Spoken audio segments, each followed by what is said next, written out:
Buenas tardes. En el día de hoy vamos a hacer un comentario muy específico sobre la problemática de la guerra o la posible guerra que puede haber entre Ucrania y Rusia.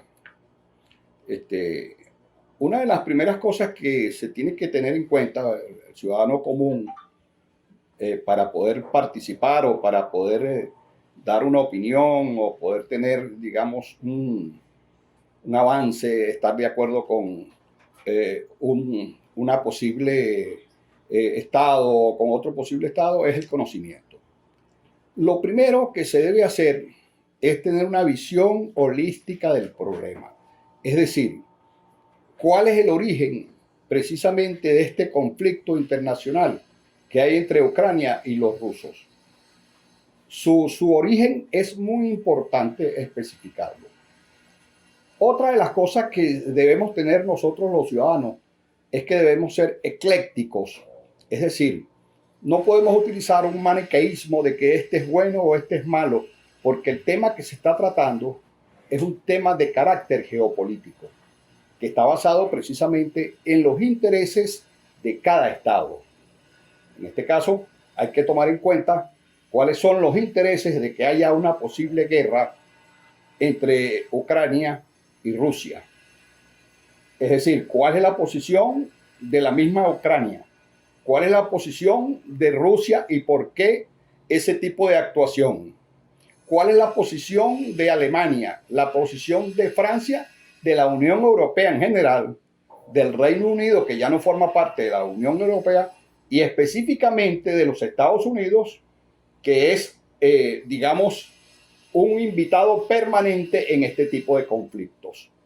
Digo permanente porque siempre está subyacente los Estados Unidos en la utilización, digamos, de ayuda técnica y también de armamento, pues, que es una de las cosas que se busca en este tipo de guerra, vamos a decirlo así, guerra no convencional todavía, y voy a explicar lo que significa una guerra convencional sobre una guerra no convencional. Entonces, o un conflicto convencional y un conflicto no convencional. Entonces, en ese caso, y también medir los intereses de otro posible, digamos, actor estratégico o global, que es China. Entonces, ahí se van a examinar claramente todo este tipo digamos, de situaciones, todo este tipo de alianzas que pueden haber en caso de que exista un conflicto convencional de carácter, digamos, donde hay aliados estratégicos por un lado y aliados estratégicos por otro lado, y una guerra y un campo de batalla. Entonces, eso es una visión holística, ecléctica, analizar varias fuentes diversas, analizar la fuente rusa, analizar la fuente, digamos, de Ucrania, analizar las fuentes de los Estados Unidos, qué es lo que está aconteciendo a los Estados Unidos o por qué a los Estados Unidos le interesa que haya una guerra donde el campo de batalla esté muy lejos de su geografía, que en este caso sería el campo de batalla. En caso de una guerra convencional, propiamente dicho, empezaría en Europa, pues, en Ucrania hacia los lados de Europa. Entonces, eso por un lado. Esas fuentes diversas le van a dar a las personas una visión.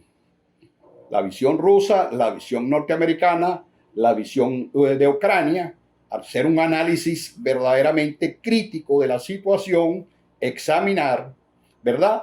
Y lo más importante de esto son los datos que usted tiene que tomar en cuenta.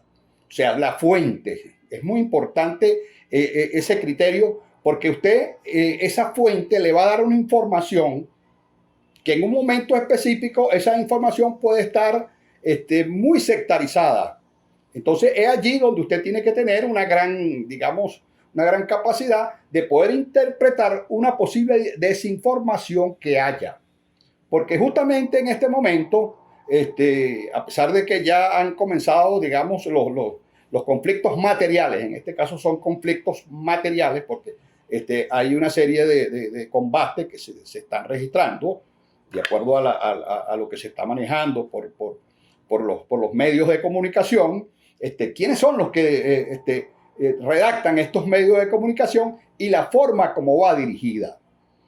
sea, entonces lo más importante es hacer una interpretación objetiva del problema. Otro, ¿de qué parte se está?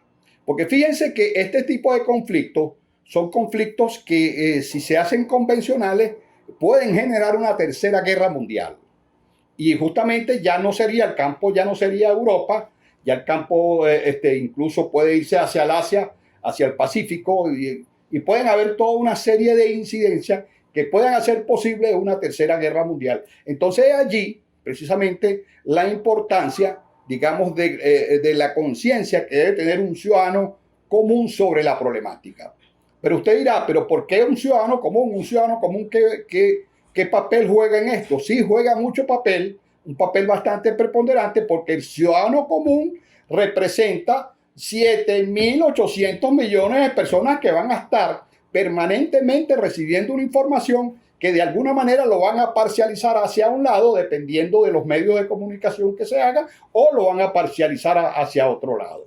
Entonces es allí lo complejo y lo difícil precisamente de este tipo de conflictos, porque generaría un campo de batalla incluso hasta en lo personal, porque muchas veces la gente se influencia y tiene un sentido de pertenencia.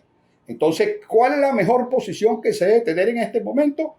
Una situación de estudio, de investigación, y además una situación de que este tipo de guerra convencional no avance y no vaya más allá, porque entonces los grandes perjudicados seríamos todos nosotros, los habitantes de este planeta Tierra, por una sencilla razón, digamos, de importancia, que son los armamentos de guerra que se utilizarían, que serían armamentos de guerra de mucha potencia. No nos olvidemos que los Estados Unidos tienen misiles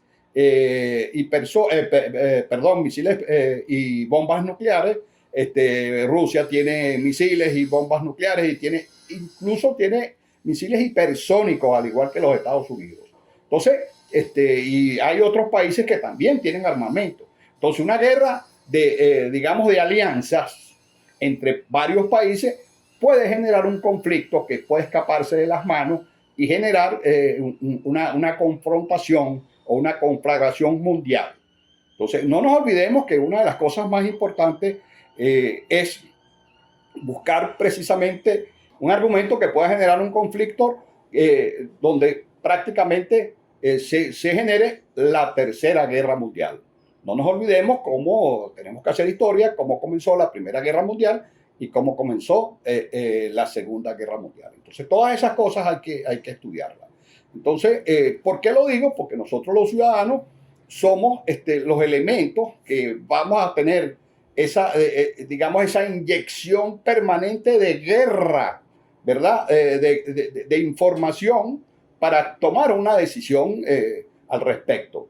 Interesa a los países que de alguna manera quieren que haya una guerra, que la gente simpatice con A o con B para que se pueda, que la opinión se generalice y se genere una guerra que en ningún momento va a favorecer a ningún ser humano.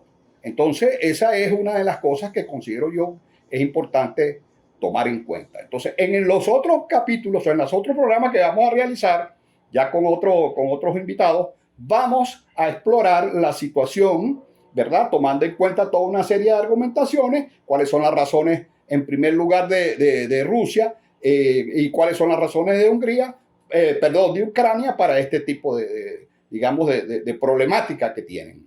Entonces, yo creo que lo más importante ante que un conflicto internacional es una cooperación diplomática entre estos dos países, es buscar un consenso para que ninguna de sus partes sea perjudicado en cuanto a la amenaza que podría tener cada uno de ellos. Entonces, ¿por qué? Porque estos países, si se quiere, prácticamente son naciones que tienen una historia en conjunto de larga data. Muchas gracias.